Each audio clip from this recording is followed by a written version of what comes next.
Bonjour à tous, bienvenue. Aujourd'hui, on accueille une nouvelle fois Thomas Veillet. On va parler de tous les sujets en lien avec les marchés qui ont fait l'actualité ces derniers mois. Ça fait depuis le confinement qu'on ne s'est pas vu, donc on a énormément de choses à se dire.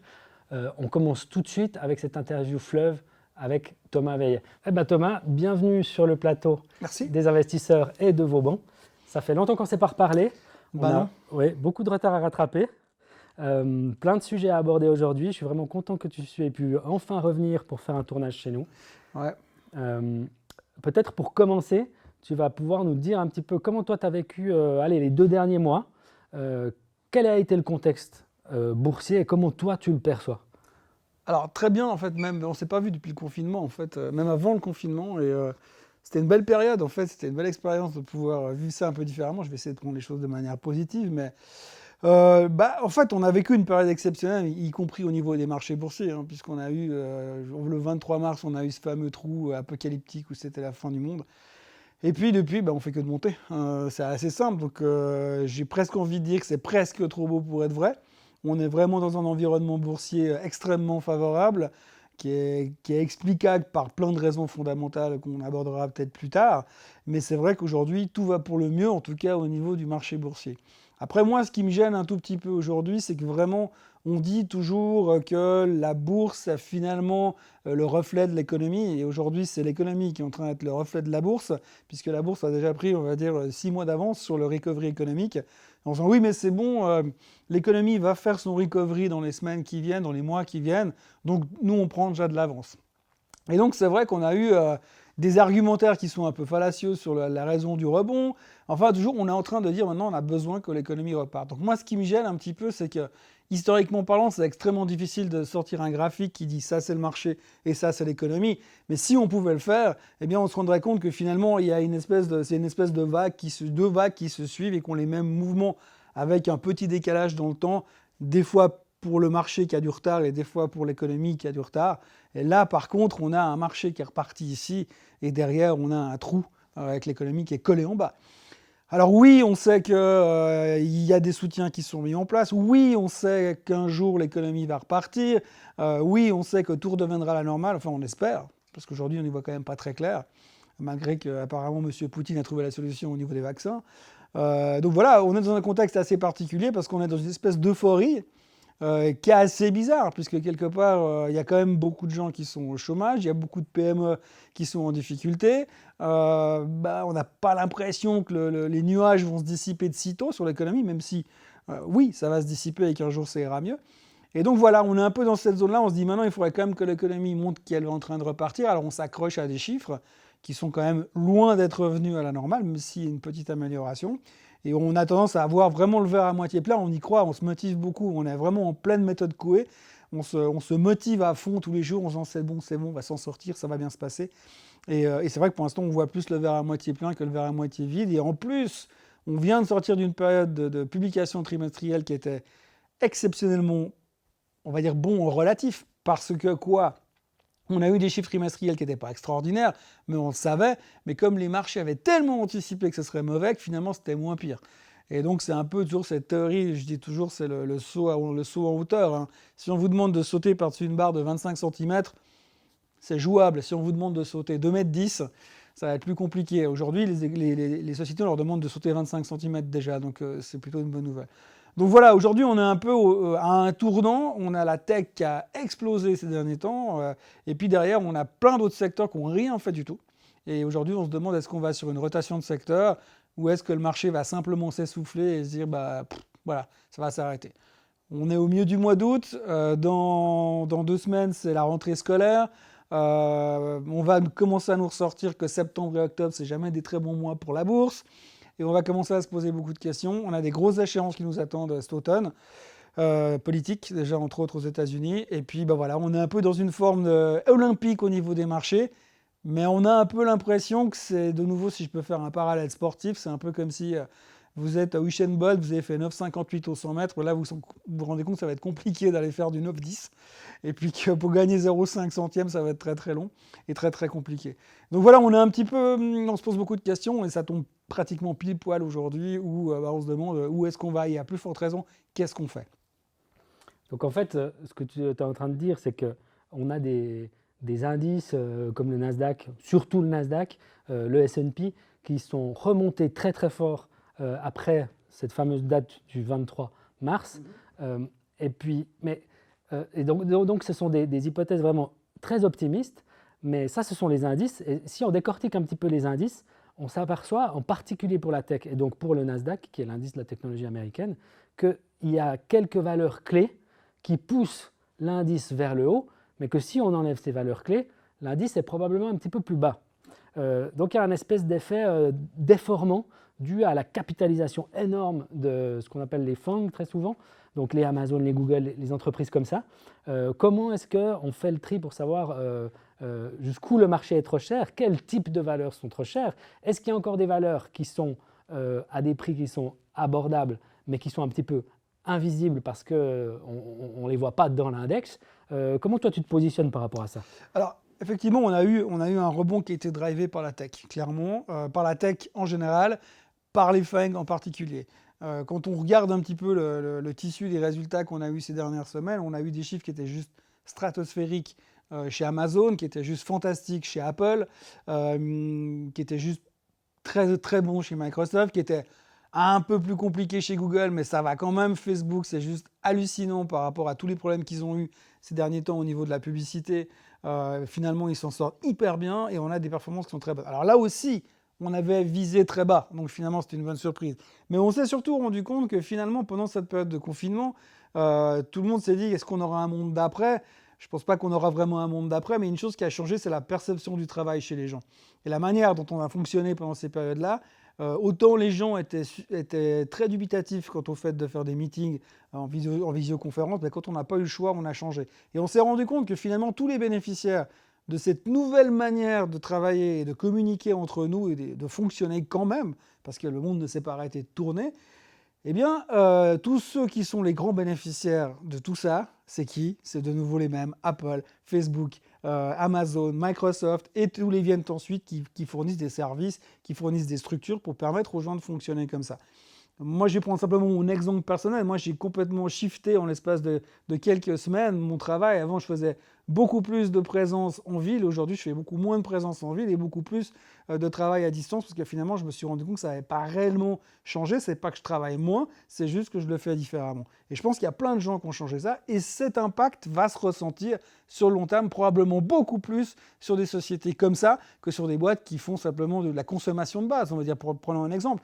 C'est clair qu'aujourd'hui, les gens vont forcément moins faire du shopping, ils vont moins dans les magasins, dans toute la réalité de la vie de tous les jours. On reste plus à la maison, on a changé de manière de fonctionner. Et c'est vrai qu'aujourd'hui, la tech en ressort grandit. Alors maintenant, tout le monde se dit, qu'est-ce qui est cher, qu'est-ce qui est bon marché? C'est toujours très difficile. Qu'est-ce qui est cher? Définissez cher. Cher aujourd'hui pour Amazon ou pour Apple, est-ce qu'on se base par rapport à quoi? Aujourd'hui, on a tellement anticipé un ralentissement économique, une récession majeure. Est-ce que c'est très cher? Là où on paye aujourd'hui Apple, quand on voit les chiffres, j'ai envie de dire, je crois qu'ils génèrent quelque chose comme 15 milliards de cash net tous les trimestres chez Apple, 60 milliards par année qui vont stocker sur un compte en banque. Ils sont à plus de 500 milliards de cash dispo, 500 milliards de cash dispo. Ok, ça vaut bientôt 2 milliards, mais la valorisation nette, juste si on prend juste partie du cash, c'est juste déjà énorme. Donc, je ne pense pas que c'est si cher que ça. Puis en plus, qu'est-ce qu'on voit derrière? Les gens, ils continuent à consommer, ils continuent à acheter Apple. On attend tous le prochain iPhone 12, je crois, maintenant. Personne ne s'est posé la question de savoir est-ce qu'on va décaler notre achat du prochain produit Apple parce que ce n'est pas la bonne période, parce qu'il y a eu le confinement. Non, ça continue comme normal. Amazon en a bénéficié énormément aussi. Donc il y a une certaine justification. Et quand on voit les chiffres qui ont été publiés, ils sont juste très bons. Donc pour l'instant, par rapport aux attentes, il n'y avait rien à dire de ce côté-là. Maintenant, c'est clair qu'on est dans un monde de croissance. Aujourd'hui, on a aussi d'énormes challenges technologiques qui nous attendent, qui sont dans les nouvelles technologies, et qui aujourd'hui, on se rend compte qu'on ne peut juste pas arrêter là et dire non, on revient à autre chose. Non, on va devoir évoluer dans les communications, dans la technologie, dans l'intelligence artificielle. Tout ça va évoluer. On se rend compte que non seulement ça va évoluer, mais ça doit évoluer. Donc, la croissance restera une zone d'investissement ces prochains temps, quelque chose de quasi obligatoire. Donc, c'est difficile de dire que ça va s'arrêter du jour au lendemain, parce qu'aujourd'hui, franchement, ils sont blindés, ça se passe très bien. Pour moi, je pense qu'il peut y avoir des replis, oui, bien sûr. Aujourd'hui, on parle beaucoup de rotation sectorielle. On dit oui, maintenant la tech, on prend les bénéfices, on va aller se mettre sur d'autres valeurs, peut-être plus value. Surtout s'il y a plus forte raison, les vaccins arrivent sur le marché, ça va complètement changer la manière de penser. Il y aura des fluctuations, mais je crois qu'aujourd'hui, ces big names, ils ont pris une telle importance. Alors, le plus gros problème qu'on a, effectivement, comme tu le mentionnais, c'est les indices. C'est vrai qu'aujourd'hui, on a une surpondération de ces 5-6 noms, parce qu'on tient toujours compte de Netflix, mais Netflix, ça reste quand même misérable par rapport aux autres 5.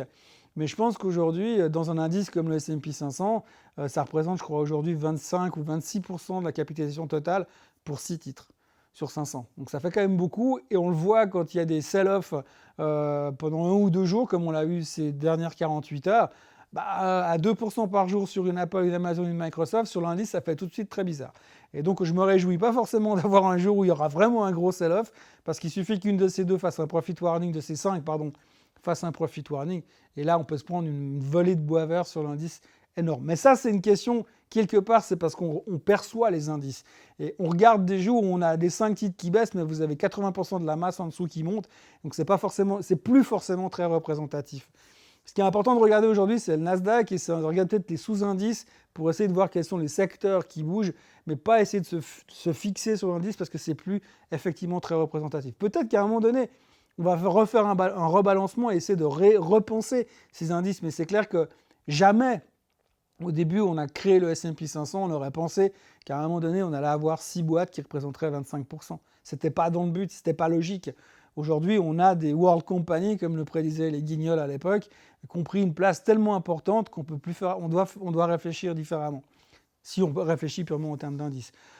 Alors voilà, c'est clair, c'est un problème, et je pense qu'on risque d'avoir, admettons qu'on ait des corrections boursières, et on en aura ces prochaines années, je pense que quand ça va corriger de ce côté-là, ça peut être très très violent.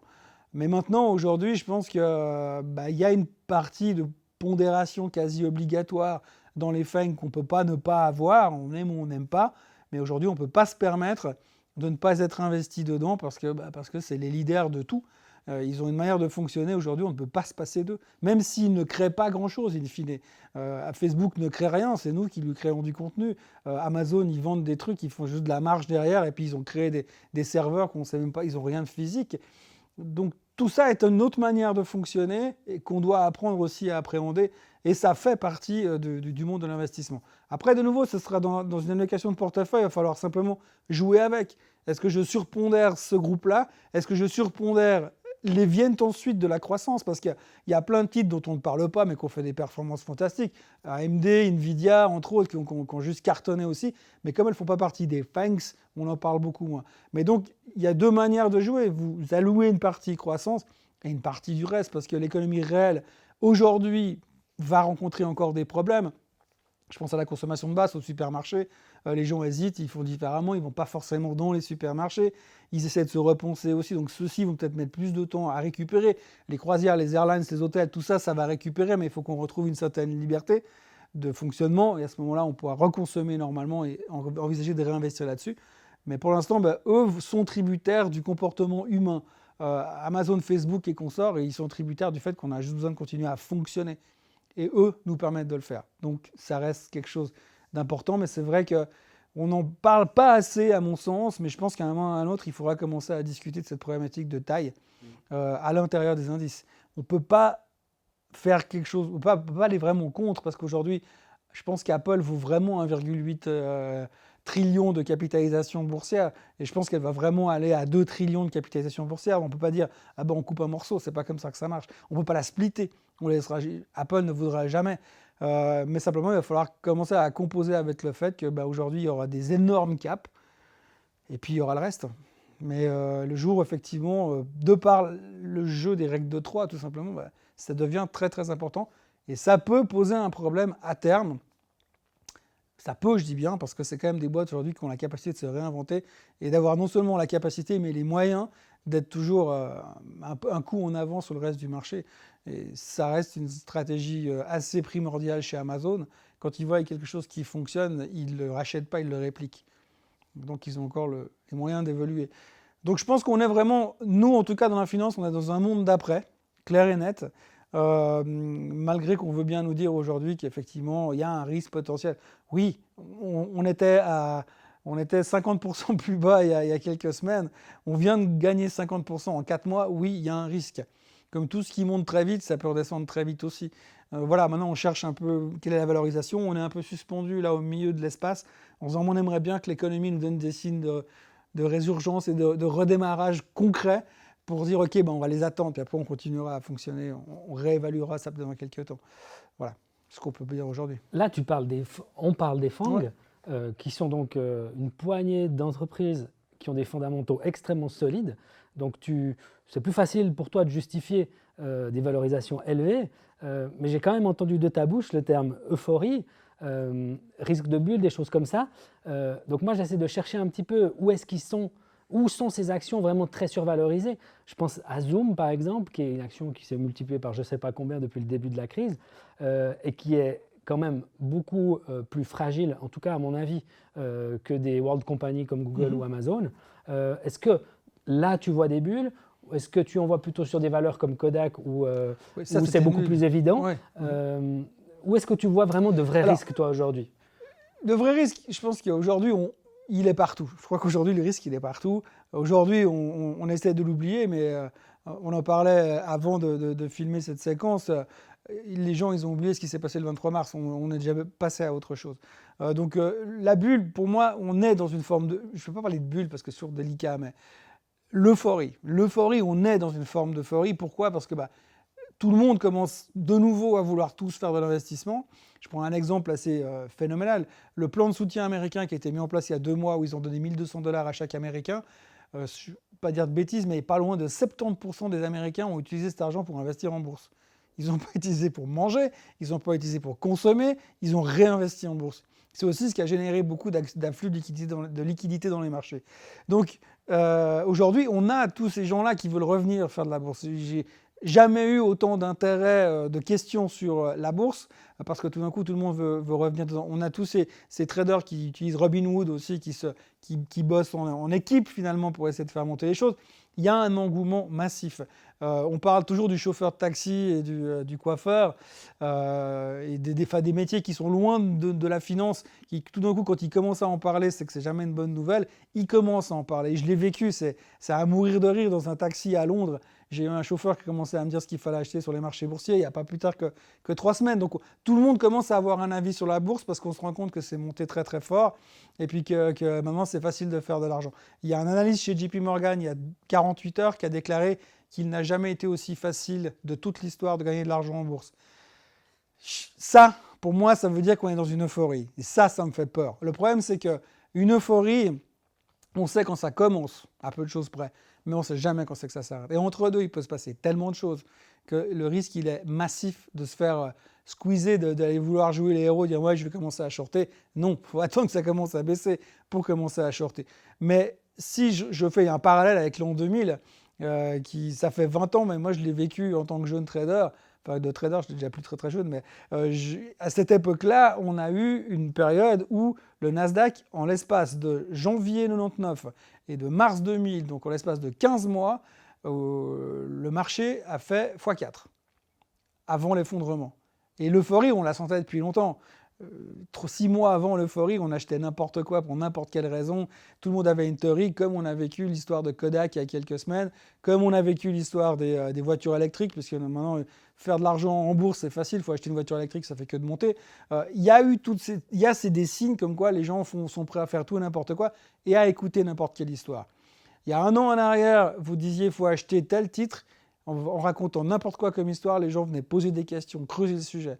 Aujourd'hui, les mêmes personnes qui vous posaient des questions incroyables sur la qualité, la solidité du bilan de la boîte que vous proposiez, aujourd'hui, ils vont acheter du Workhorse, ils vont acheter du Nikola, ils vont acheter du NIO, alors qu'on ne savait même pas ce que c'était il y a 6 mois en arrière. Et vous avez dans ces 2 boîtes-là, 2 boîtes qui vendent des voitures électriques, mais ils n'ont pas vendu une encore, pas sorti une de l'usine. Donc c'est de l'euphorie. Maintenant, ça peut durer. Voilà, tout simplement, ça peut durer, ça peut monter encore, ça peut doubler sans aucun problème.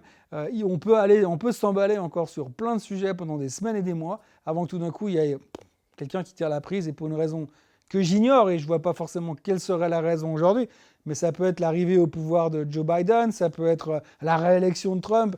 C'est une perception psychologique. Donc de toute façon, je pense qu'aujourd'hui, si demain, il y a une explosion de cette bulle ou vraiment une correction de marché, ce ne sera pas une question de valorisation.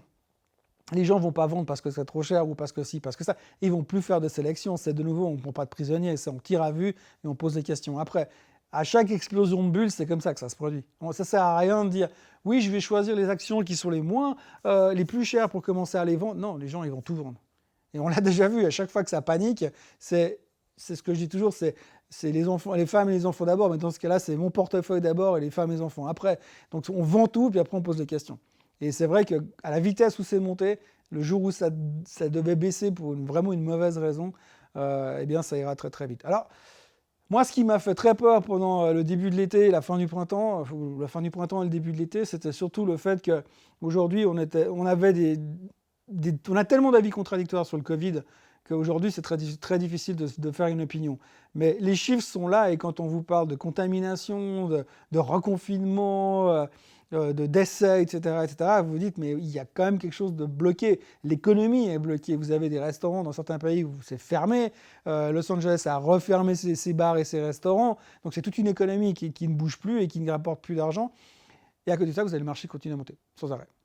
Donc ça me faisait peur, et ça me fait toujours un peu peur. Mais aujourd'hui, depuis quelques semaines, le Covid, excusez-moi du terme, mais on s'en fout, mais complètement, dans les marchés boursiers. Il n'y a plus aucun intérêt. La seule chose qui nous intéresse, c'est le vaccin. On a eu le vaccin de Poutine, on va avoir le vaccin de Moderna.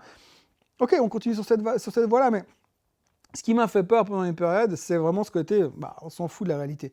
On vit d'ailleurs toujours dans un monde de contes de fées. Parce qu'on sait, parce que les banques centrales sont là, parce que les gouvernements sont là pour nous soutenir, que cette économie, elle va repartir. Ce ne sera pas demain, ce ne sera pas dans 15 jours, mais un jour ou l'autre, tout redeviendra comme avant, ce sera un film de Walt Disney où à la fin, ils vont se marier, ils auront plein d'enfants.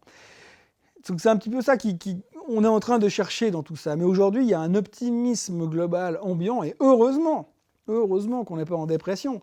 En dépression psychologique, j'entends bien, parce que sinon, il y aurait de quoi se tirer une balle dans le pied tous les jours. Mais je trouve que le marché fait preuve d'une résurgence fantastique par rapport à ce qui s'est passé. Maintenant, il est en train de tirer l'élastique de l'autre côté.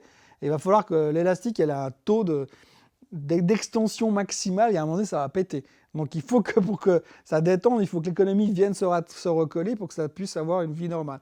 Et là, on est dans une extension. Combien de temps ça va durer et jusqu'où l'élastique va tenir, j'en sais rien. Ça, c'est un gros mystère. Mais une chose est sûre, c'est qu'on l'a vu d'ailleurs, quand ça commence à baisser, aujourd'hui c'est simple. Si le marché commence à baisser puis qu'on a vraiment une angoisse, il faut déjà commencer par virer toutes les grosses techs, les FANG, pas se poser de questions, c'est de l'indiciel. Tout simplement. C'est pas parce qu'ils sont pas bons, c'est pas parce qu'ils ont plus de cash sur le compte, c'est pas parce que plus personne va jamais acheter un iPhone ou plus jamais personne va utiliser son Kindle chez Amazon. Ça veut simplement dire que les gens voudront vendre et on vendra tout ce qu'on a. Et puis peu importe, la valorisation, ce sera là où le marché il veut amener le titre. C'est le marché, il a toujours raison. Donc après, ça sert à rien, mais aujourd'hui, si moi je suis un trader et que j'ai peur, je vais taper sur le plus lourd et ce qui fera le plus mal et ce qui va baisser le plus vite. Aujourd'hui, c'est facile de faire baisser les marchés. Vous vendez ces gros titres, ça fait tout descendre et puis tout le reste suit derrière. C'est l'effet, il y a un effet d'aspiration.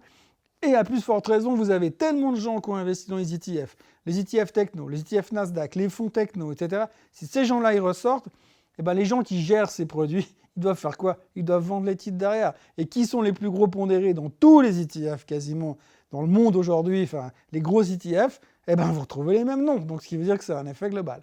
Donc ça, c'est un peu la pierre qui peut nous entraîner par le fond ou nous permettre d'exploser encore beaucoup plus haut. Il faut vivre avec. Et puis, donc aujourd'hui, ça sert dans le marché ultra psychologique dans lequel on est aujourd'hui. Je pense que c'est très très difficile d'aller dire il faut que je prenne cette boîte-là, parce que celle-ci ne baissera pas. Tout baissera. Parce qu'aujourd'hui, on est dans un marché, c'est on-off en fait. C'est pas, il n'y a plus de dire je vais faire On peut travailler comme ça. Je pense que ceux qui ont une vision long terme, ils peuvent continuer à travailler comme ça. Mais je pense qu'aujourd'hui, le marché tel qu'il a, il a une vision extrêmement court-termiste. Et donc, on essaie de mettre les morceaux ensemble pour dire « Ah oui, alors il y a ça qui s'est passé, le dollar s'affaiblit, donc c'est bon pour les exportatrices américaines, donc ça devrait permettre au marché de monter. Le dollar est faible, donc c'est bon pour l'or aussi, donc j'achète l'or pour me protéger. parce qu'au cas où le marché est trop monté, l'or il va baisser, et donc ça va me permettre de me protéger, enfin l'or va monter, et donc ça va me protéger, et puis de l'autre côté, par contre, l'Europe, elle n'arrive pas à monter, pourquoi l'Europe, elle ne monte pas, pourtant les marchés américains, ils montent? Ah oui, mais parce que le dollar est faible, donc ça défavorise les exportatrices en Europe, donc c'est compliqué. Donc il y a tout ça, mais à la fin, quand tout d'un coup, l'avion il s'écrase, façon de parler, ou le bateau coule, on s'en fout de savoir si l'Europe, laissez-moi sortir. Et puis après, on y verra plus clair. Donc c'est vraiment très, très instinctif et très, très, très court-termiste. Et on va certainement en parler après, mais c'est exactement l'exemple de ce qui s'est passé ces derniers temps sur l'or.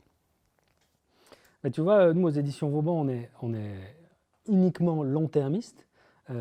Et donc, les gens qui nous suivent, ils ont des horizons de 2, 3, 5, 10 ans, 20 ans pour investir. Donc, l'investisseur long terme aujourd'hui, comment il interprète tout ce que tu viens de nous dire? Est-ce qu'il reste sur la berge, il regarde les bateaux passer? Est-ce qu'il fait comme il a toujours fait? Est-ce qu'il change légèrement son fusil d'épaule? Le truc, c'est que, de nouveau, l'asset allocation et l'investissement long terme, il y a deux choses. C'est que, moi, quand je construis un portefeuille, je me dis, OK, il y a des titres que je veux avoir en portefeuille et que j'aurai aujourd'hui, que j'aurai demain, que j'aurai dans 2 ans, que j'aurai dans 10 ans. Ces titres-là, dès que j'ai du cash à disposition et que je ne sais pas quoi faire, j'augmente mes positions, je moyenne dans le temps. Pourquoi? Parce que je sais que si j'achète une boîte de valeur régulièrement tous les 2 mois ou tous les mois, un petit peu, à la longue, je vais lisser ma performance. Et comme cette boîte-là, sur le long terme, sur 10 ans, elle va monter, j'aurai un prix de revient un peu plus bas. Et puis voilà. Ça, c'est la première chose. La deuxième chose, c'est qu'aujourd'hui, on se rend compte effectivement qu'il y a un aspect, on le sait depuis un moment, mais il y a un développement technologique qui est en train de se faire. Comme on a eu, il y a 20 ans, l'arrivée d'Internet, où on se faisait des plans dans la tête, on se disait, ouais, à Internet, on va pouvoir faire ci, on va pouvoir faire ça. Les prévisions ne sont pas forcément réalisées dans ce sens-là, mais peut-être qu'on a été au-delà. Aujourd'hui, quand on voit ce qu'on est capable de faire avec le net, qu'on est capable de faire avec les smartphones, les réseaux sociaux, etc., c'est énorme comme changement. Et aujourd'hui, on va sur des nouvelles choses. La médecine, qui est la connectivité dans la médecine, l'intelligence artificielle, la robotique, l'évolution, la vitesse d'évolution de la robotique, ce qu'on pouvait ne pas faire avant et ce qu'on va pouvoir faire dans 5 ans, dans 2 ans.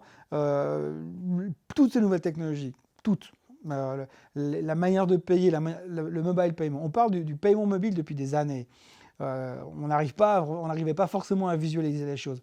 Aujourd'hui, je me posais la question, quand est-ce que j'ai retiré du cash la dernière fois? Ça fait très longtemps. Pourtant, j'avais toujours du cash sur moi il y a encore quelques mois.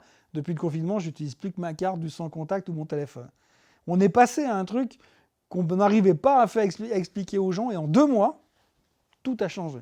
Donc toutes ces nouvelles technologies sont là et on doit les développer et on ne peut pas se dire non mais là c'est trop compliqué parce qu'il y a le Covid, alors on arrête, on ne fait plus rien. C'est pas comme ça que ça marche. On va continuer à évoluer. Donc il y a une partie croissance qu'on ne peut pas négliger. Donc maintenant, à vous, à nous, à moi, à chacun de faire son choix et se dire ok, moi je vais prendre des paris. Je prends un exemple, l'intelligence artificielle. C'est un truc dont je cite beaucoup. L'intelligence artificielle est devenue quelque chose d'extrêmement important. Si on regarde un petit peu qui sont les pontes de l'intelligence artificielle, qui sont les boîtes qu'il faut avoir parce qu'ils font l'intelligence artificielle. Je me demande bien qui est-ce que tu vas citer, Thomas. Exactement, et on revient sur les mêmes. C'est de nouveau la même chose. C'est Google, Apple, machin, ils sont tous dedans. Aujourd'hui, les nouvelles technologies, c'est eux. Donc, il y a un moment donné, on peut aller faire du stock picking et puis choper la petite boîte qui est en train de développer son truc dans son coin qui va se faire bouffer. Oui, bien sûr. Mais globalement, si on a un investisseur qui a un peu plus de recul, on prend des trackers, on joue un peu de croissance et on équilibre son portefeuille. J'ai mes titres value où je sais que du Procter & Gamble, du Philip Morris, du Coca-Cola, j'en aurai dans 10 ans encore. Ils vont monter K1, K, c'est clair, je ne vais pas multiplier ma fortune tous les 6 mois avec un titre pareil. Mais on doit rajouter un peu de piment dans tout ça, un peu de croissance. Donc on va aller taper dans ce truc-là. Alors soit on achète des gros noms, soit on achète un ETF qui traque ce genre de thématique et on équilibre. Vous vous sentez à l'aise, vous augmentez la position croissante. Vous ne vous sentez pas à l'aise, vous réduisez la position croissance. Mais vous ne vendez pas vos titres de valeur, vous ne vendez pas votre articulation. Vous avez un squelette à l'intérieur de votre corps. Si tout d'un coup vous n'êtes pas en super forme, vous n'allez pas vous enlever des os, quoi. Vous allez garder la structure. Le portefeuille, c'est pareil. Vous avez votre structure, vous la gardez. Et puis après, vous jouez avec les trucs un peu plus fun. Si on cherche à vouloir... L'investissement, c'est pas Ah non, il faut plus faire de value, il faut faire plus que de la croissance, et puis je fais du all-in sur toutes les boîtes de voitures électriques. Ouais, mais ça s'appelle du suicide. Alors oui, ça peut marcher, oui, ça peut faire des x2, x3, et vous allez devenir très très riche très très rapidement, mais vous ne devenez pas riche en faisant du trading, ça n'existe pas. Les gens qui sont devenus riches en faisant du trading, ça se compte sur les doigts d'une main. Parce que voilà, un coup ça paye pas. Puis quand ça paye pas, souvent ça paye moins que ce que vous avez gagné avant. Le trading est un jeu qui vous permet des fois d'améliorer le rendement de votre portefeuille, mais sur la croissance long terme, vous ne pouvez pas déstructurer votre portefeuille parce que d'un coup, je fais plus que du bitcoin, je fais plus que du pétrole. C'est pas comme ça que ça marche. C'est de l'allocation, c'est un équilibrage, c'est une voiture qui roule et puis vous devez la régler pour qu'elle fonctionne normalement. Vous n'allez pas dire « Ah, mais aujourd'hui, je fais plus que… » Si vous avez une voiture, voilà, la voiture, c'est parfait. Vous avez une voiture, vous entreteniez que les pneus, mais pas le reste. Super, vous aurez des très beaux pneus, mais le reste, ça ne fonctionnera pas au bout d'un moment. Donc, c'est un équilibre global et c'est surtout le plus important, c'est de pouvoir dormir à la fin de la journée. Parce que si vous finissez la journée en disant « mais j'ai tellement peur parce que si, parce que ça…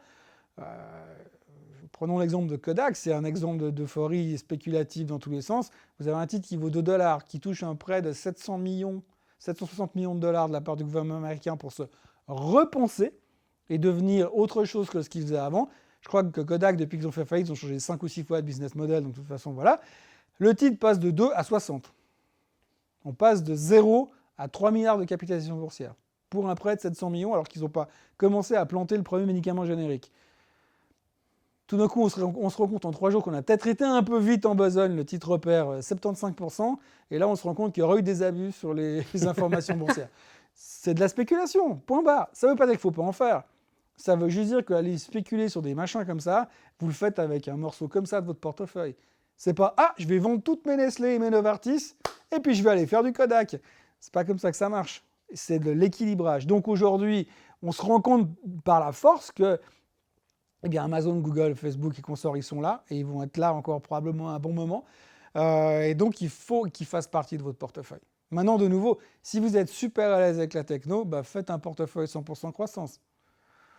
Voilà, il faut juste assumer les mouvements, c'est tout, c'est une question de confort. Perso, si j'ai de l'Apple en portefeuille, que je la paye 400, que je la paye 450, ou que je la paye 350, et puis que j'ai l'intention, je pense qu'Apple fait partie du tissu économique pour des années encore. C'est pas très très important. Sur le long terme, je vais gagner de l'argent. Mais par contre, entre deux, je risque de me faire secouer, quoi. Ça, c'est sûr.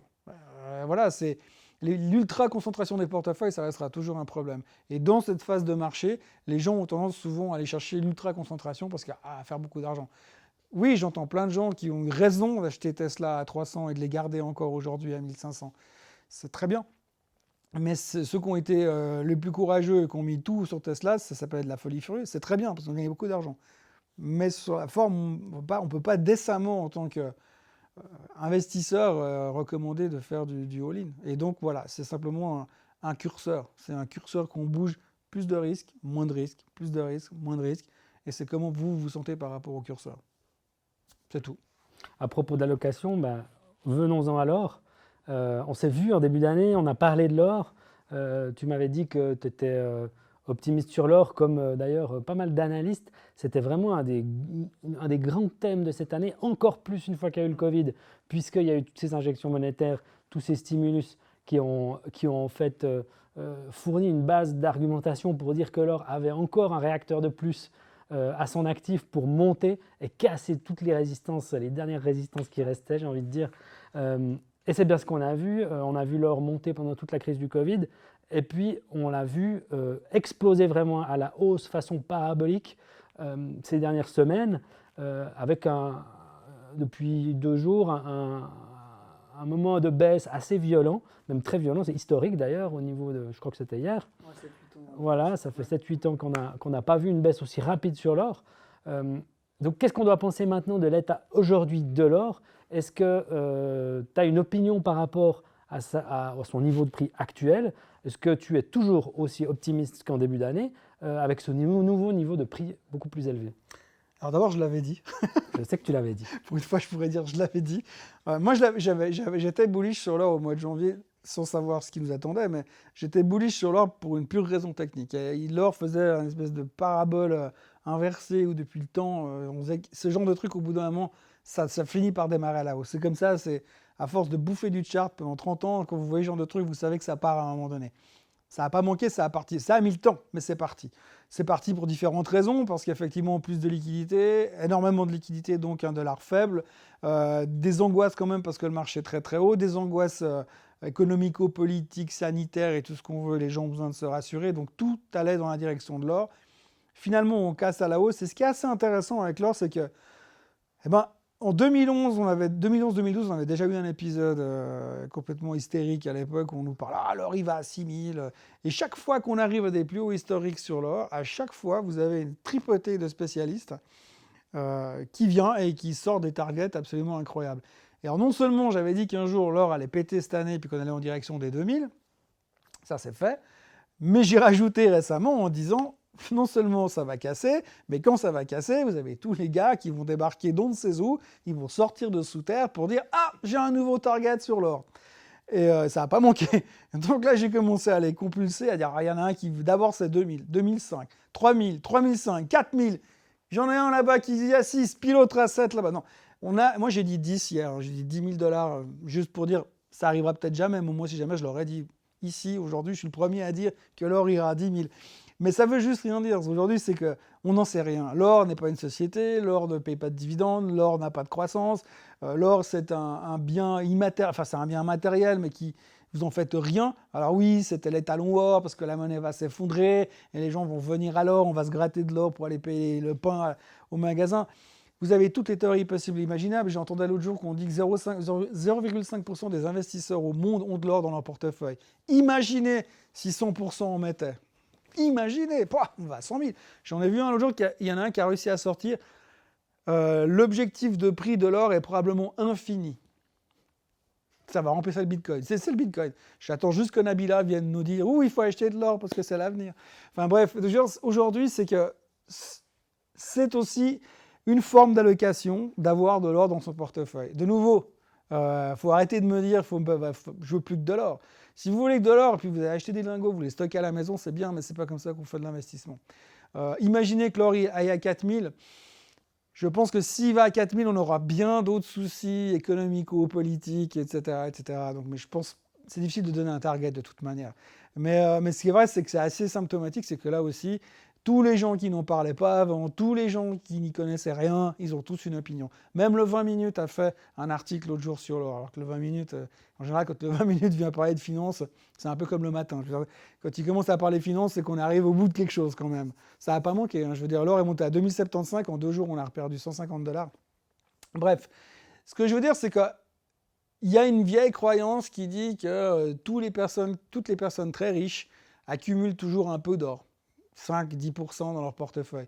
Pourquoi ? Parce que ces personnes très riches partent du principe que si le capitalisme tel qu'on le connaît venait à s'effondrer complètement, l'or serait mathématiquement multiplié par 10 ou 5, et que du coup, ils garderaient quand même une partie de leur fortune. Donc on dit qu'on achète de l'or pas pour devenir riche, mais pour rester riche.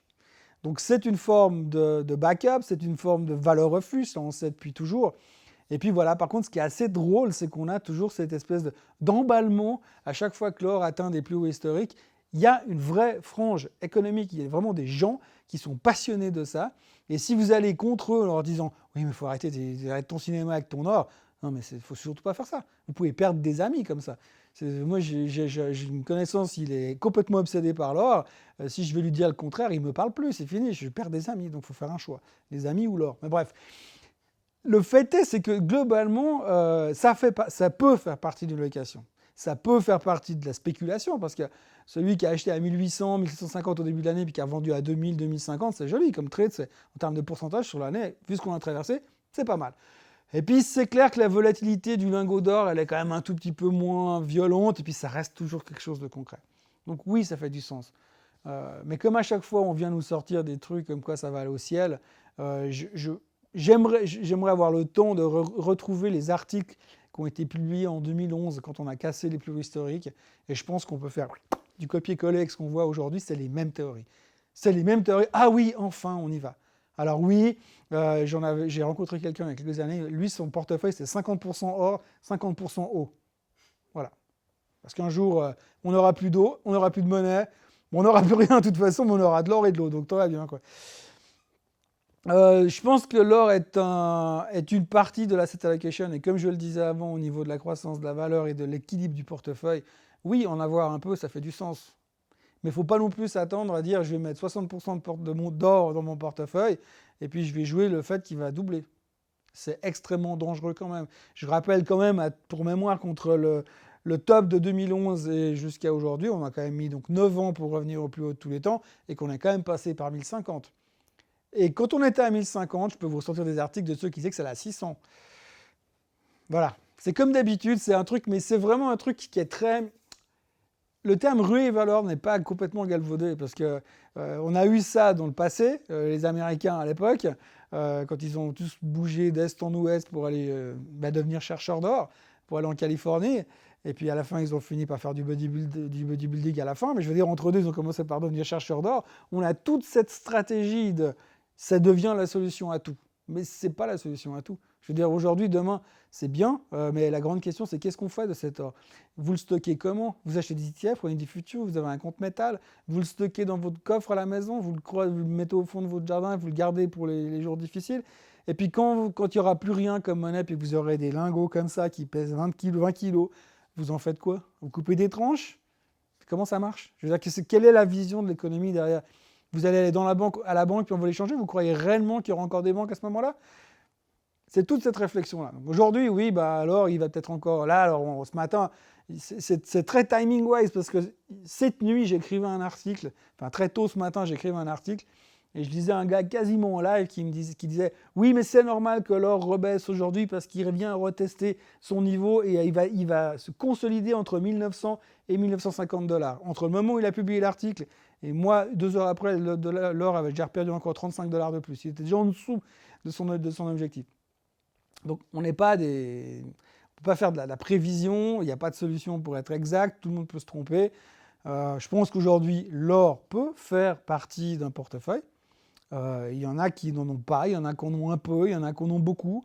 Je pense qu'à un moment donné, ça fait du sens d'en avoir un peu pour ceux qui veulent se rassurer. Mais l'or est là pour baisser la volatilité de votre portefeuille, pour vous assurer un certain confort psychologique et financier au cas où de grosses explosions générales parce que votre or va monter, ça s'arrête là. Ou alors vous faites du trading. Voilà. Dernière question sur l'or. Est-ce que tu fais partie de ceux qui recommandent de ne surtout pas acheter d'ETF sur l'or parce que c'est, comme on dit, de l'or papier? Alors, je fais partie de ceux qui disent qu'il ne faut pas acheter n'importe quel ETF sur l'or. Il faut acheter les ETF qui sont backés par de l'or physique et qui, si possible, vous permettent de le transformer. Il y en a quelques-uns qui vous... Il y en a un que j'ai oublié le nom, mais il y en a un que je crois qu'il fait carrément... C'est dans le contrat, il vous dit, vous l'avez, vous pouvez l'échanger en tout temps. Le GLD, qui est le plus gros ETF traité dans le monde, aujourd'hui, ils ont du physique. C'est garanti dans leur contrat qu'ils ont du physique.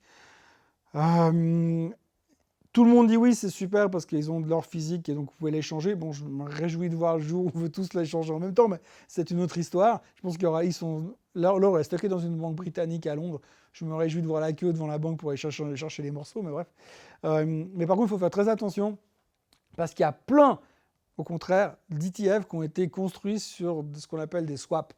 Donc, c'est-à-dire que c'est des swaps, des produits structurés qui vous garantissent la même performance que l'or. Par contre, si ça venait à sauter, si vous demandez l'exercice physique de votre ETF, vous allez recevoir des actions, de l'immobilier, on ne sait même pas trop ce qu'il y a dedans. Il y avait un cas assez fantastique à l'époque, ce n'était pas le cas de l'or, mais ils avaient monté un ETF sur le DAX, sur l'Allemagne, et cet ETF sur le DAX était backé par des titres japonais. Donc il avait la performance du DAX, mais derrière la garantie financière était assurée par des titres japonais. Donc si vous exerciez votre ETF, vous avez acheté pour jouer SAP, Allianz, Deutsche Bank, et puis vous touchez derrière du Honda, du Toyota, c'est tout ce que vous vouliez à la base.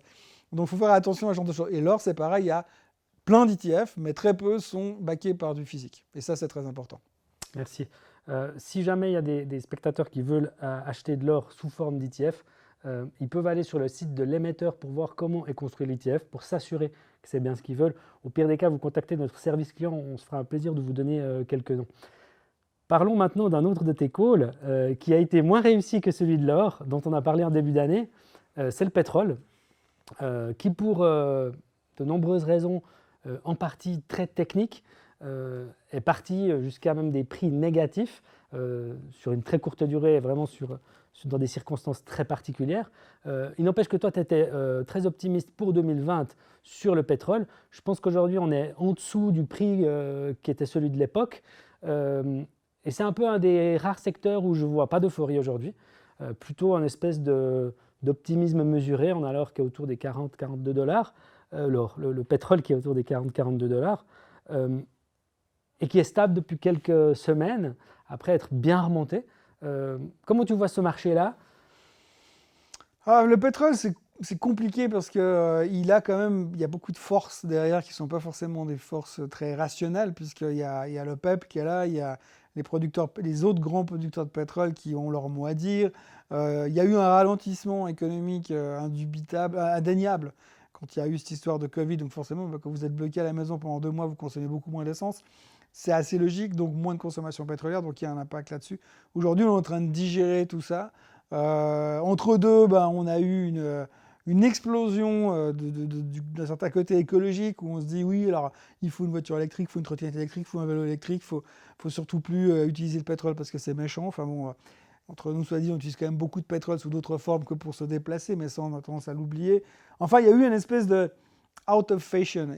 Et durant cette période de Covid, qui continue de durer, mais durant le confinement, on a eu aussi une explosion de ce côté, de cette très grande conscience écologique. Donc sur l'investissement, on parle beaucoup plus de ESG qu'on parlait. Déjà avant, on en parlait beaucoup, mais aujourd'hui, tout ce qui est finance responsable, on a passé encore un step au-dessus. Et tout ce qui est finance responsable, on n'aime pas trop le pétrole, on n'aime pas trop le tabac, on n'aime pas trop l'armement. On n'aime pas grand-chose en fait, mais donc du coup, forcément, il y a eu un impact qui s'est fait là-dessus. Alors, il y a un impact au niveau de l'intérêt sur le pétrole et sur les pétrolières parce que c'est moche, c'est le grand Satan. Donc il y a un ralentissement de ce côté-là. Après, dans la réalité des choses, on parle toujours de la disparition du pétrole et qu'il va falloir trouver des alternatives. Aujourd'hui, le pétrole, il vaut 42 dollars et des poussières sur le WTI. Et on se dit, oui, mais un jour, le pétrole il disparaîtra. Mais justement, si un jour il disparaîtra, on va quand même l'utiliser jusqu'à la fin. Donc il va monter sur le long terme, inévitablement. À côté de ça, je pense qu'aujourd'hui, quand l'économie repartira full power, et ça va se produire, il n'y a pas d'autre solution. On ne va pas tous rouler avec des pick-up électriques. Et puis même encore, il faudra quand même avoir du pétrole par rapport à ça. Donc je pense qu'on n'a pas fini de parler d'histoire du pétrole. Sauf erreur, au début de l'année, j'avais un target à 65 sur le baril. Je n'ai pas dit mon dernier mot. Ce sera encore pour cette année. Le problème, c'est qu'on a de nouveau, je parlais d'échéances tout à l'heure, on va arriver dans des échéances compliquées au niveau des élections américaines. On va parler bientôt plus que de ça. Toutes les boîtes de finances aujourd'hui ont un spécial élection quelque part. Le Barron's, les grands médias, les grandes banques, les plus petites, ils ont tous un truc spécial élection. Comment il faut faire? Qu'est-ce qui va se passer? Et c'est vrai qu'aujourd'hui, une des clés pour Donald Trump d'être réélu, ce sera un pétrole fort. Ça, c'est clair. Donc, je pense qu'aujourd'hui, il ne peut pas trop se permettre que ça aille beaucoup plus bas qu'ici. Je pense qu'un juste prix pour lui, ce sera au-dessus des 45, voire au-dessus des 50. Donc, il peut encore se passer pas mal de choses. Et on a vu, ça va très vite, très, très vite. On ne peut pas se dire, oui, mais là, le pétrole, il ne bouge plus qu'à coût de 25 cents. Donc, c'est impossible. Oui, comme c'est impossible d'aller en négatif en théorie, mais c'est possible, on l'a quand même fait, donc c'est pas un problème. Donc je pense que on peut avoir encore bien des surprises sur le pétrole et je pense qu'il ne faut pas trop vendre la peau de l'ours sur ce sujet-là. Mais ça reste compliqué. Aujourd'hui, tout le monde est en train de se plaindre dans le business du pétrole. Il y a encore eu les résultats d'Aramco le week-end dernier. Quand vous écoutez les commentaires de l'Arabie Saoudite, vous avez presque envie d'ouvrir un CCP à la chaîne du bonheur pour les soutenir, parce que c'est trop dur, ça va pas bien. Oui, c'est plus difficile, ça rigole moins qu'à l'époque. Donc cette année, les Lamborghini plaqués or avec le volant en diamant, ça sera pas pour cette année. Ils vont être obligés de prendre des Lamborghini de série, ce sera beaucoup moins drôle. Et donc voilà, il y a tout ce côté-là, mais je pense qu'on va encore avoir pas mal de surprises sur le pétrole. Et en fait, ce qu'on a tendance à plus trop regarder, là on regarde la big picture, ce qui s'est passé, mais quand on regarde le graphique du pétrole, il est en train de redémarrer gentiment. Et là, on est en train d'avoir ce qu'on appelle une Golden Cross, donc un croisement des moyennes mobiles 200 et 50 jours, qui est un signe de changement de tendance fondamentale extrêmement fort pour les 6-7 prochains mois. Et comme par hasard, c'est une tendance haussière qui a l'air de se dessiner. Pour l'instant, ce n'est pas encore fait. Je pense que ça va se faire dans les 3-4 jours ou une semaine qui viennent. Et quand ça sera fait, on pourra commencer à dire « Ah, il y a un signal bullish sur le pétrole. En cassant les $43 à la hausse, je pense que le baril il a la possibilité d'aller faire quasiment 10% derrière, juste par effet d'aspiration. Puis du coup, on est de retour sur les $50. Et là, ça risque de changer un peu les paramètres. Voilà, comme je disais, Trump va rentrer en mode full power maintenant. À partir de début septembre, ça va être la dernière ligne droite pour les élections américaines. C'est quelque chose qui sera important. Donc, c'est pas, si je devais acheter un seul truc pour la fin de l'année, c'est pas ce que j'achèterais en premier. Mais j'arrive pas à être fondamentalement complètement dépressif au niveau du pétrole en me disant oh non, c'est fini, les pétrolières n'aura plus jamais. Non, j'ai de la peine à croire. Je veux bien entendre ce hurlement qui dit oui, l'avenir est à l'électrique et compagnie, mais c'est pas comme ça que ça va régler les problèmes. Aujourd'hui, la plupart des voitures qui sont vendues au monde, c'est toujours des voitures avec des moteurs à essence. Dieu merci. Voilà. On va encore se faire des amis. Ah, c'est des convictions personnelles. Hein. J'ai eu la chance de manger avec un pilote de course hier à midi. Et on parlait voiture justement. Et c'était très intéressant de voir son approche de tout ce qui était hybride et électrique. C'était très, très drôle. Juste un mot sur le pétrole à très long terme. J'ai pas mal de gens qui m'ont parlé de ce sujet-là et qui se sont dit qu'il y avait quelque chose à jouer là-dessus. Il y a des investisseurs particuliers qui se disent c'est l'occasion. Et c'est vrai que moi, je les rejoins assez parce qu'on sait aujourd'hui que les investissements dans le forage, dans la recherche de nouveaux puits, etc., sont fortement ralentis. Et on sait que la demande de pétrole ne va pas baisser drastiquement dans les 5 à 10 ans. Est-ce qu'il n'y a pas un risque de se trouver tout à coup en manque de pétrole et de voir une élévation du prix du pétrole très forte dans les 5 ans? Oui, c'est ce qu'on appelle le peak oil, il a déjà eu lieu, parce que les spécialistes disent qu'on a déjà eu le pic de production, il a été déjà atteint il y a 2-3 ans en arrière, je ne me souviens plus des chiffres, mais donc ça c'est déjà atteint, et aujourd'hui la question c'est de se dire quand c'est que le pétrole va disparaître. Alors, la problématique de disparaître c'est une chose, la problématique de l'offre et la demande est une autre. Aujourd'hui il faut savoir que le pétrole, il déclenche de la recherche et du forage, plus il monte. Et que plus le pétrole est cher, plus on va investir, plus on va forer, et surtout plus on va forer profond. On sait qu'on a du pétrole très profond qu'on peut aller chercher, mais le pétrole très profond, ça coûte très cher d'aller chercher. Si c'est pour le vendre à $42, autant le laisser là-bas.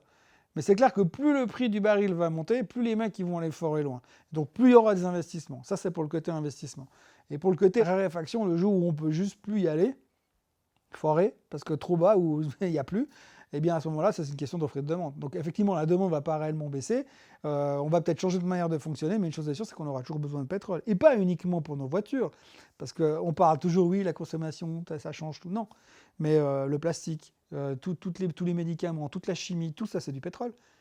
On ne peut pas dire demain, on arrête. Et les avions électriques, c'est encore pas tout de suite non plus. Oui, alors les avions électriques, c'est pas encore là non plus, quoi. Mais les avions tout court, c'est pas encore là non plus pour l'instant. Mais je veux dire, on vit aussi une période très particulière, mais justement, c'est très conjoncturel, ça. C'est très conjoncturel. Donc je pense qu'effectivement, on a En fait, si on regarde simplement de nouveau, court-termisme. Les gens, ils ont une vision extrêmement court-termiste. Au mois d'avril, quand on a eu ce trou sur le pétrole, c'était l'apocalypse. On a entendu des histoires folles dans tous les sens. Mais on a oublié ce qu'on a vécu en 2006, quand le pétrole est monté à $150. Complètement oublié. Personne, si vous posez la question aux gens, ils ne savent même plus jusqu'où est allé le pétrole tout en haut, à moins d'avoir été là en 2005-2006, mais autrement, ceux qui sont là depuis 2010, le pétrole à $100, c'est hyper rare. Ben non, on a déjà eu à $155 ou à $148 qu'on était au top là-bas. Les gars, ils sortaient à la télé sur CNBC. Oui, le pétrole, il va à 300, puis à 400. Comme l'or, pareil, ils avaient des théories complètement folles. Il y avait un monsieur qui s'appelait M. Murty, qui était là, le stratégiste pétrole de Goldman Sachs à l'époque. Il est venu dire $300. Je crois que 2 jours après, le pétrole était à 100, et puis on n'est plus jamais remonté à ces niveaux-là. Après, il est parti faire de l'ayurvédisme en Inde, je ne sais pas trop comment, il a arrêté analyste. Mais pour dire, il y a toujours eu ces espèces d'explosions. Mais c'est vrai qu'on se dit toujours un jour il y aura moins et on aura toujours besoin d'autant, donc il y aura un pic de consommation, enfin un pic de demande jusqu'à qu'on ait asséché toutes les réserves. Alors la grande question que je me pose quand même, je ne suis pas spécialiste industriellement parlant en pétrole, j'ai jamais vu un puits de pétrole de près et je ne sais pas exactement comment ça fonctionne, le business du pétrole de l'intérieur. Mais néanmoins, depuis que je suis petit, enfin j'entends en termes d'âge, je suis grand, pas beaucoup plus depuis, mais mon père me disait, oui Thomas, tu verras un jour, il n'y aura plus de pétrole sur Terre d'ici 10 ans.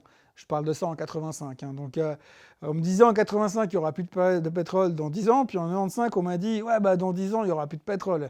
Et puis en 2005, on nous a dit, oui, effectivement, il y aura bientôt plus de pétrole. Et puis finalement, on est quand même en 2020, il y a toujours bientôt plus de pétrole.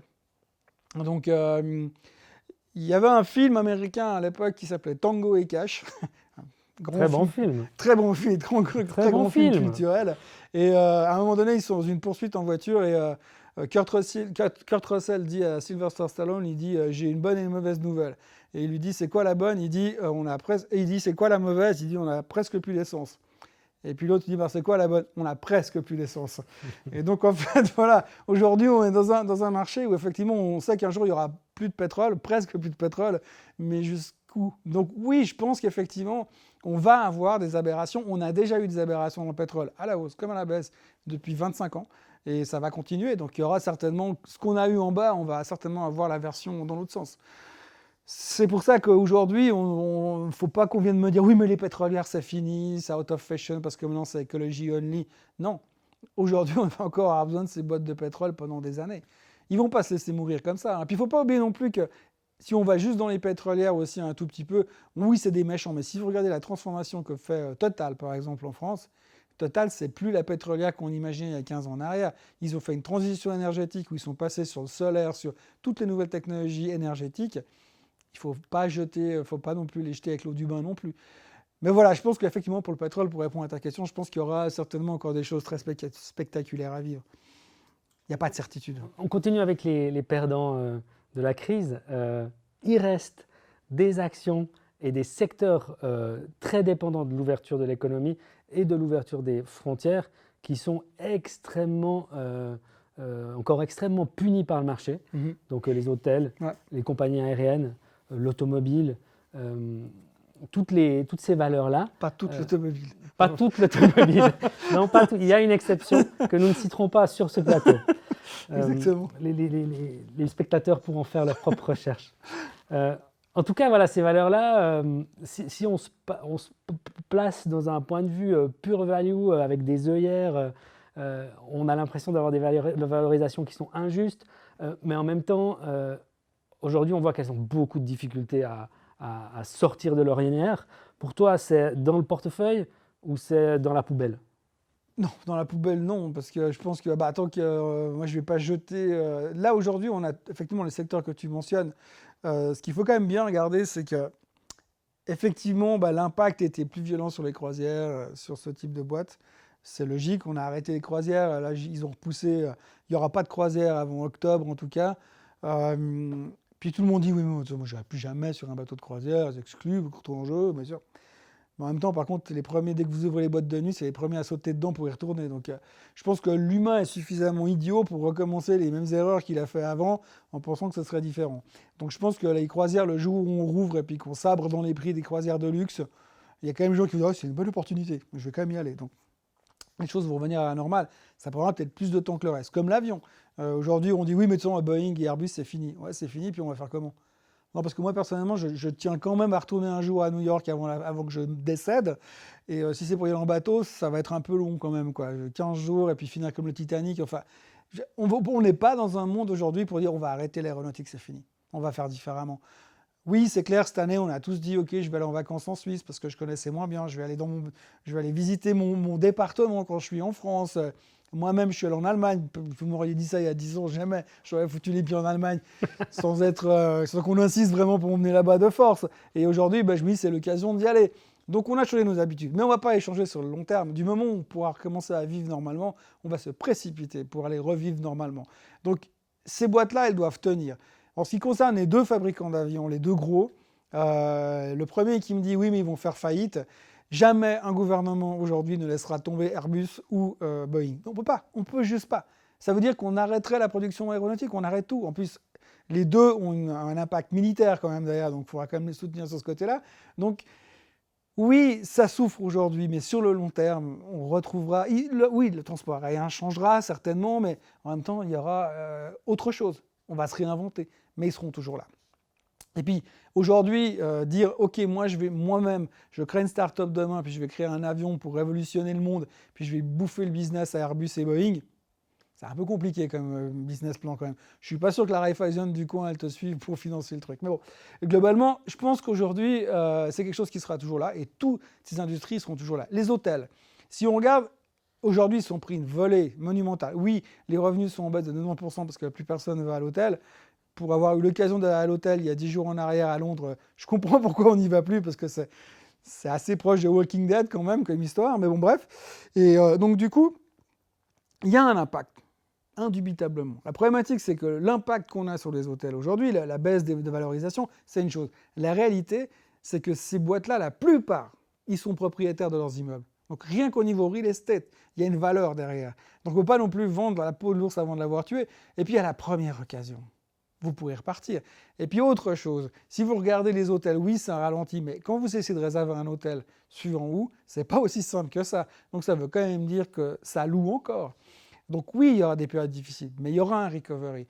Et si on commence à dire non, mais ces secteurs-là, c'est fini, c'est qu'on pense qu'il n'y aura pas de recovery. S'il n'y aura pas de recovery, ça veut dire que le marché est surévalué, et ça veut dire qu'on a tout un autre problème derrière.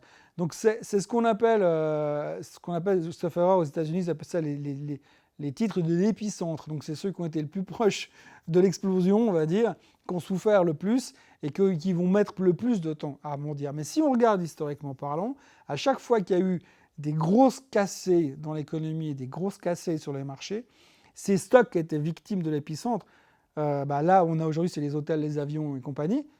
En 2008, pendant la crise des subprimes, c'était tout ce qui était financière. Et ces boîtes-là, elles ont mis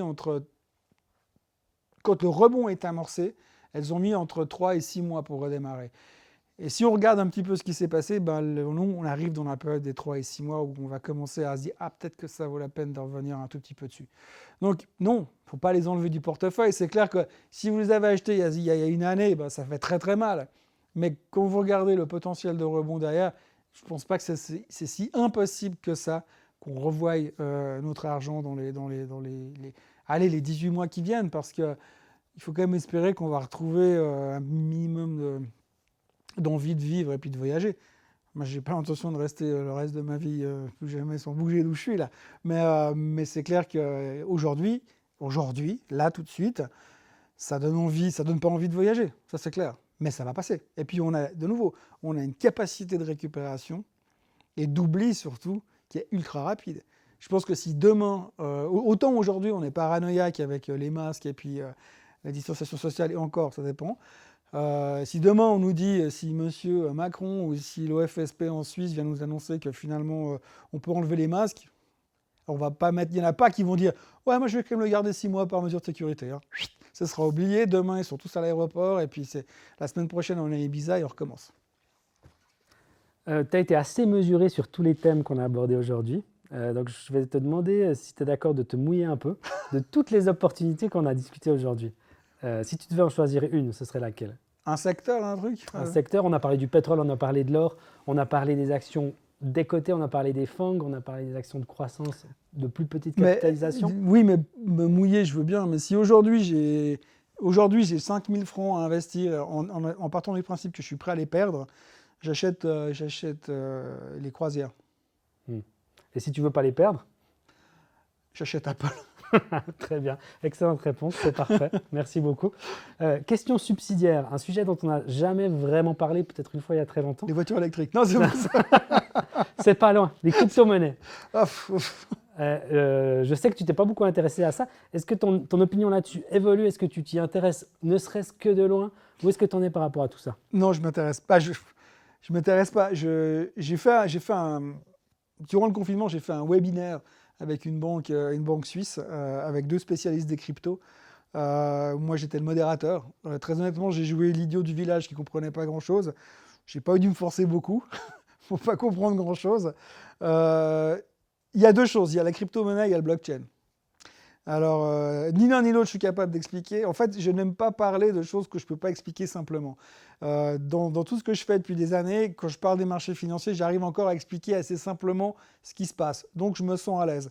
Parler des cryptos, je n'arrive pas à expliquer simplement. Mais ce que j'ai compris de tout ça et ce que je vois de tout ça, c'est que le challenge sera de comprendre quelle est l'intégration de la blockchain dans les nouvelles technologies et comment est-ce qu'on va pouvoir aborder ce moyen-là en tant que tel. Pour ce qui est de la crypto-monnaie pure et dure, avoir un remplacement total de ce qu'on connaît aujourd'hui par de la crypto ou par du lingot d'or, dans les deux cas, j'y crois pas des masses. D'abord, le problème de la crypto, à mon sens, c'est que ça marchera tant que les gouvernements voudront bien laisser fonctionner telle qu'elle. Mais je pense qu'aucun gouvernement n'a intérêt à qu'une monnaie comme ça, qui soit out of nowhere, qui viennent de nulle part et qui n'appartiennent à personne, et que tout le monde puisse en fabriquer dans sa cave, façon de parler, leur plaise. Donc je pense que peut-être que la thématique de la crypto sera qu'un jour, le gouvernement américain va se pointer avec un crypto-dollar. Et puis voilà, ça sera réglé. Puis du coup, on va mettre à la casse le reste. Investir là-dedans, je pense qu'il y a plein de gens qui sont des spécialistes et qui proposent ce genre de service un peu partout. Il y a plein de gens qui comprennent ça beaucoup mieux que moi. Et je me contente déjà d'essayer de comprendre ce que je maîtrise à peu près, plutôt que de ce genre de choses. Mais non, moi je pense que c'est quelque chose. La blockchain, c'est un truc qu'on va devoir vraiment commencer à comprendre. J'avoue que par moments, j'essaie de me mettre des grands coups de pied aux fesses pour essayer de m'y intéresser. Mais c'est tellement indigeste et j'ai pas encore trouvé quelqu'un qui est suffisamment, en tout cas qui a les bons mots pour me faire comprendre ou apprécier toute la qualité de ça. J'ai compris que la blockchain serait incontournable d'une manière ou d'une autre, et je pense que dans la thématique de nouvelles technologies, ça va être quelque chose de très très important. Comment la jouer aujourd'hui? Là encore, il y a des spécialistes qui sont beaucoup plus à même que moi pour de faire ça. Après, la crypto... Toujours pas. On en reparlera dans 6 mois. Non, à chaque fois que tu viendras, je te reposerai la question. Mais je ne m'intéresserai pas. À moins, jamais? Non, jamais. Non, mais jamais, parce que d'abord, je suis trop vieux pour ces conneries, comme disait l'autre. Mais non, mais je pense qu'à un moment donné, c'est que je vais laisser ça à ceux qui comprennent. Je ne dis pas que je ne suis pas capable de comprendre, mais je pense que moi, j'ai d'autres centres d'intérêt aujourd'hui, à bientôt 50 ans, que la crypto dans l'immédiat. Dans l'investissement pur, c'est tout. Si demain je trouve qu'il n'y a plus rien à faire au niveau des actions, des dérivés, des ETF, des matières premières, puis que je me dis non mais là c'est devenu trop chiant, je vais aller chercher la crypto, peut-être qu'avant je ferais autre chose. Mais voilà, c'est juste parce que c'est moi, je ne dis pas que c'est nul, je ne dis pas que ça n'a pas d'importance, je dis juste qu'il y a des gens qui sont bien plus en avance que moi là-dessus, et que franchement, moi si je fais aujourd'hui j'ai 11 jobs différents, dont un, c'est essayer des voitures. Je vais continuer à essayer des voitures avant d'aller faire de la crypto-monnaie. On va t'abonner à une de nos publications sur le sujet. D'accord. Dernier sujet à aborder, et cette fois-ci, c'est un très bon call que tu as fait en mars. Encore un très bon call. On va t'appeler l'oracle de Lausanne ou de Genève, c'est selon. Tu as sorti un dossier spécial chez nous, chez les investisseurs, sur la Chine. Ouais. Et tu as eu probablement un petit peu de chance parce que juste après ton call, comme par hasard, la bourse chinoise s'est vraiment envolée très très très vite. Elle s'est envolée jusqu'à battre son précédent record. Et puis maintenant, elle semble un petit peu stagner. Comment ton point de vue a évolué sur ce sujet-là? Parce qu'on peut s'imaginer que c'est le début de quelque chose ou plutôt une vague qui va maintenant un petit peu retomber. Alors, je reste convaincu que c'est le début de quelque chose. Je pense que d'abord, la Chine, elle vient de loin. Elle a été beaucoup plus haut à l'époque. Elle est bien redescendue. Elle s'est bien reconstruite ces dernières années. Je pense qu'aujourd'hui, c'est un pays relativement... Attention à ce que tu vas dire. Capitaliste est un peu gonflé, mais je veux dire, ils ont bien compris qu'il y avait moyen de gagner beaucoup d'argent. Ça reste un pays communiste, donc il y a quand même pas mal de choses qui restent quand même très, très, très, très réglementées. Après, je pense qu'au niveau technologie, au niveau production de société, ils ont des choses qui sont juste exceptionnelles. Et ils ont un gros avantage, à mon sens, c'est qu'ils peuvent quasiment être autonomes. Ils n'ont pas forcément besoin d'aller vendre leur camelote ailleurs. C'est clair que c'est un marché énorme pour eux, mais ils sont 1,5 milliard. Donc du coup, ça leur reste quand même une certaine capacité de s'auto-nourrir, on va dire, au niveau financier. il y a encore énormément de parties de la Chine qui doivent se développer, donc un potentiel de croissance qui est énorme. Et à l'intérieur de ça, ils ont des boîtes qui sont déjà les pendants de ceux qu'on parlait avant. On a des Tencent, on a des Baidu, on a des Alibaba qui sont juste des pendants de ce qui existe aujourd'hui. Et aujourd'hui, ce que Trump fait pour barrer la route à la Chine, c'est pas innocent. C'est juste qu'en face de lui, bon, les gars, ils font de l'espionnage, ils font du data mining, ils essaient d'obtenir des informations. C'est un peu ce que font les Américains quand même, juste depuis toujours, mais que nous, on trouve ça normal, parce qu'en fait, dans les films Hollywood, c'est les gentils, puis les Chinois, c'est les méchants. Donc aujourd'hui, les gentils, ils essaient de garder le terrain, les Américains continuent à faire la même chose, mais globalement, c'est juste une lutte. Et je pense que pour l'instant, les Chinois, ils sont plus nombreux. Et puis en plus, ils sont plus volontaires et ils bosseront plus. Et puis surtout, ils poseront moins de questions. Donc je pense que de ce côté-là, il y a quelque chose à jouer. Alors il faut faire attention parce qu'il y a aussi beaucoup d'intox dans les boîtes chinoises. Donc il ne faut pas aller... si vous voulez commencer à jouer les petites capitalisations boursières ou les moyennes capitalisations boursières chinoises, faites quand même très gaffe parce qu'il n'y a pas que du bon. Dans les big names, de nouveau, c'est difficile de magouiller la comptabilité, mais sur les petites, il y a eu pas mal de scandales. Il y a eu aussi l'affaire du Starbucks chinois qui s'appelle Luckin Coffee, qui tombait quasiment à zéro. Oui, parce qu'il y a eu mais ils avaient trafiqué les chiffres. Oui, mais c'est pas la première. Donc il y aura pas mal de... Mais c'est pour ça que je dis aujourd'hui sur la Chine, il faut jouer la thématique globale. Donc soit on joue un tracker sur la Chine, puis on se dit un jour ça va cartonner. Il faut quand même pas oublier une autre chose qui est assez intéressante en Chine, c'est que aujourd'hui, dans le soutien économique qu'eux mettent aussi dans la reconstruction après post-Covid, d'abord, ils ont un peuple qui est beaucoup plus obéissant que la plupart des pays occidentaux. Ils n'ont pas forcément le choix non plus, mais je veux dire, ils obéissent quand même. Et puis, de l'autre côté, ils ont mis des règlements boursiers qui sont vachement beaucoup plus stricts. Là-bas, shorter, c'est plutôt compliqué. Donc, quand vous avez déjà ça en moins, ça met moins de pression vendeuse, donc ça aide aussi. Mais globalement, moi, je ne vais pas me casser la tête, mais... moi, j'achète du Tencent, j'achète du Baidu, j'achète des grands noms chinois qui sont cotés la plupart aux États-Unis. Et puis je joue ça et je pense que ça marchera sur le long terme. Et je pense qu'aujourd'hui, la Chine elle a fait son rebond. Et puis, elle est en train gentiment de construire la prochaine vague. Et je pense que le prochain mouvement sur la Chine, c'est 10-15% de hausse dans les 6-12 mois qui viennent. Parce qu'ils sont là, parce qu'ils sont bons, parce que leurs produits sont juste géniaux. Alors, il y a beaucoup de copies, soit, ok, c'est pas que de la cam. Hein. D'ailleurs, le meilleur produit qu'ils aient produit ces dernières années, c'est le Covid. Hein, ça marche super bien. Non, je pense que n'importe qui a eu entre les mains un téléphone Huawei Exactement. sait à quel point la qualité et le rapport qualité-prix est juste incroyable. Voilà. Alors, ce qui est hallucinant, et on comprend que ça fasse peur aux Américains. C'est terrifiant. Oui. Quoi. J'ai eu le Huawei, le P40 dans les mains l'autre jour. Alors, comme on en discutait tout à l'heure, c'est embêtant parce qu'il n'y a pas Google dedans. Mais en dehors de ça, la qualité du téléphone est impressionnante. L'appareil photo, c'est du délire. Par contre, moi qui suis là aussi trop vieux, pour changer de mon iPhone à ça, c'est trop compliqué, il faut tout rapprendre. Mais globalement, ouais, effectivement, je pense qu'ils ont des très beaux produits. Tout ce qui est gaming, tout ce qui est réseaux sociaux, c'est clair qu'ils n'ont pas Facebook et ils sont 1,5 milliard. Ils ont l'équivalent de Facebook. Ils sont tous là-bas. Alors c'est clair que pour aller se connecter puis se faire des amis, c'est plus long, quoi. Mais faut apprendre la langue et puis surtout écrire. Mais non, je pense que c'est un pays qui a un vrai potentiel. Et puis peut-être qu'un jour, ils vont s'ouvrir d'une manière différente que sous le Parti communiste. Mais voilà, mais je pense qu'il y a quand même des choses à faire et je reste assez convaincu que le call que j'ai fait il y a quelques mois, il n'était pas orienté uniquement court terme. Je pense que là aussi, mais ça fait partie d'une croissance globale. Si on doit se projeter dans 10 ans, quels sont les pays qui seront là, qui seront les leaders, la Chine sera là. Et ils seront probablement beaucoup plus puissants que les Américains, économiquement parlant. Donc la prochaine puissance économique mondiale, c'est eux. Et pas les Américains. Les Américains, ils sont pas dans le déclin, bien sûr que non, mais ils sont juste seulement 360 millions et les autres, ils sont 4 fois plus, quoi. Donc voilà. Et je pense qu'il y a encore du potentiel. Par contre, aujourd'hui, pour nous, petits investisseurs, je n'irai pas jouer les héros sur place parce que ça reste quand même très compliqué. En plus, tout ce que j'ai dit de mal sur le gouvernement chinois depuis 6 mois, je pense que si je vais là-bas, ils m'arrêtent à l'entrée.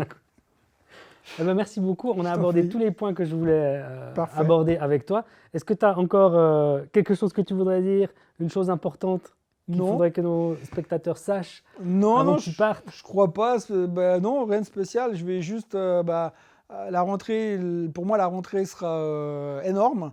Il y a beaucoup de choses qui vont arriver avec vous déjà. C'est ça. Il y a beaucoup de choses qui vont évoluer. On en reparlera. On en reparlera, ça reste encore un Ça reste peu encore- confidentiel, Ça reste confidentiel. mais il va y avoir quelque chose. Ouais. Et puis, je vais commencer aussi à faire de la vidéo. J'ai appris des choses cet été. Donc, il y aura tous les matins, à partir du 24 août, il y aura une vidéo qui sortira, qui parlera des marchés, qui apportera des idées d'investissement, voilà, un peu dans le Excellent. style de ce que je fais déjà. Mais voilà, je me suis réjouis mis de un voir nouveau ça. truc en plus. On verra ça au mois d'août. Voilà. Fin août. Très bien. Eh bien, bon retour du côté de Genève. Et puis, Merci beaucoup. j'espère te recevoir très bientôt pour Mais comme une d'habitude, nouvelle Aurélien, discussion. un grand plaisir. À bientôt. À bientôt. J'espère que cette interview vous a plu. En tout cas, moi, j'ai eu beaucoup de plaisir à discuter de tout ça avec Thomas.